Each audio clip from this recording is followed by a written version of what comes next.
রাতভর জেগে থাকা নগরীতে হঠাৎ ভুতুড়ে পরিবেশ।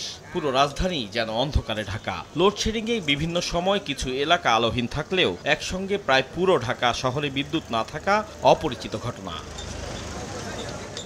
রোববার রাত 9:30টার দিকে রামপুরা গ্রিড উপকেন্দ্রে ত্রুটি দেখা দেয়ায় বিদ্যুৎহীন হয়ে পড়ে রাজধানীর গুলশান, বনানী, হাতিরঝিল, ফার্মগেট, কারওয়ান বাজার, রামপুরা মগবাজার, সেগুনবাগিচা, বকশীবাজার সহ বিভিন্ন এলাকা। এতে গরমে চরম ভোগান্তিতে পড়েন নগরবাসী। সড়কবাতি নিভে যাওয়ায় ব্যাহত হয় যানবাহন ও পথচারীদের চলাচল। দেখা দেয় নিরাপত্তা ঝুঁকিও। 10টা কারেন্ট গেছে, এখন রাত বাজে কয়টা?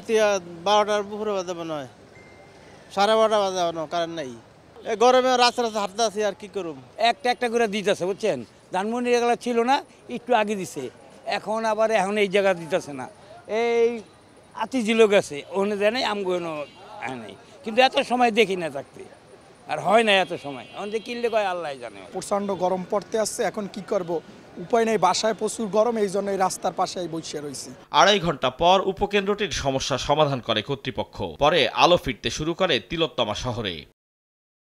রাত আনুমানিক 10:45টার দিকে ওখানে আকাঙ্ক্ষিতভাবে একটা ফল্ট ডিটেক্ট হয় এবং পরবর্তীতে রামপুরা সাব স্টেশনটি বন্ধ হয়ে যাওয়ার কারণে ঢাকার একাংশে বিদ্যুৎ বিচ্ছিন্ন হয়ে যায়।